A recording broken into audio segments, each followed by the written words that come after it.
Hello mga mi. Good morning. So, today is January 2, 2025. Kuno hay bago kong mata diha, pero ganyan lang ko ni mata nagpakote content na siya ba? Char.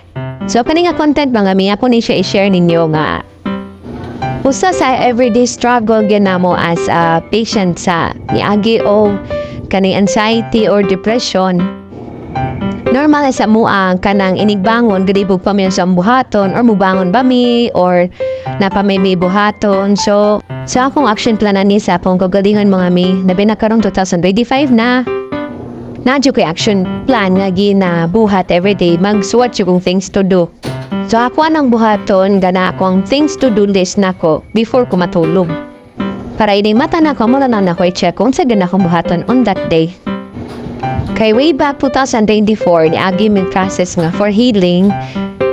Aside sa healing, the same time, trying to moving on. Labi na patong sa mga new followers, ako diri wala pa na sila kasi natin kung sa yun ako naagian way back 2023 and also before 2023.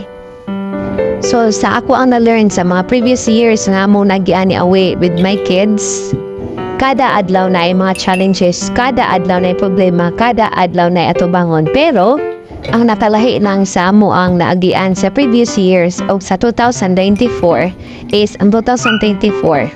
Mas daghan akong na-aware na ko, mas daghan akong na-learn, and naan na gyud si God sa amo ang center sa among kinabuhi. Wala ko mingon sa previous years ako, wala ko manguros, wala ko ampo, naa ni simba, ampo, pero So after sa Ginoo, imo ng family, mong negosyo, unsay mo hang ganap niya everyday, basta unahan dyan ang Ginoo mo nang ginamo ang nakatuna na mo ni awi karon sa mo ang everyday challenges na mo ginaatubang. It doesn't mean nga abin na ang di-center na mo ang Ginoo karon from 2024 karon moving forward 2025. Dili mi makasinatid mo problema na ara gihapon na. Pero at least karon dili ko matured. I am mature enough na good sa kapag kakaroon. Nga, ningkamot ko before I will click, before I will judge, before I do, I will think first how many times good. Kaya sa mga previous years, sa mga nahitabo na before, ditso ko decide, ditso wala ko danghang pangutana, wala ko laing second opinion from my husband, second opinion sa mga anak na ko or sa mga friends na ko. Doesn't mean nga I listen some of my friends, but it doesn't mean nga tanan na good advice sa friends imo paminaon. Depende pud na unsay dagan ha if ang ba na siyang paminaon or dili. But the best thing good nako ang nakatunan is to ask God first before anyone. Before masige sa akong husband, I will ask God to guide me sa akong mga decision every day. So mo na karon, if unsay maabot nako, I am so grateful, so thankful, mag-pray jud kong pasalamat ni nga naabot ni sa amo ang mga grasya.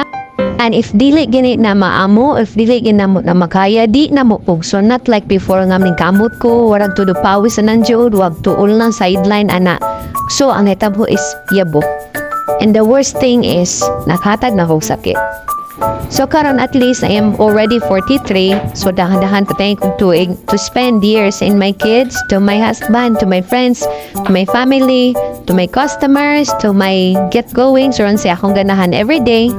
At least na nakoy guide from God because I know how to call Him not only in times of problems but sa wala pa'y problema, sa naay mga grasya nabot, I already know how to call Him every day.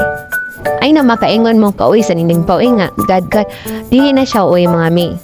So na uyihan ko minog ngin ani nga vlog ngin ani mga sayings unsay mga kuan so na uyihan ko pero karon I learn ko sa akong mga mistakes before. So now ako na pong gibutang sa galingon na praktison gyud nako ang first thing gyud nako praktison aside sa kaning magbag-o ko for my better life, for my better to my family.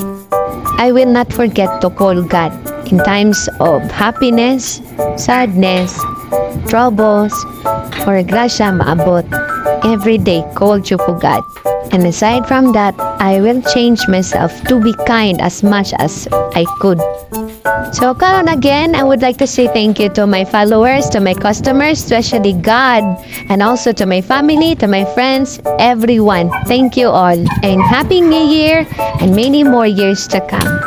Thank you for watching. Have a blessed day, mga mi. Bye-bye!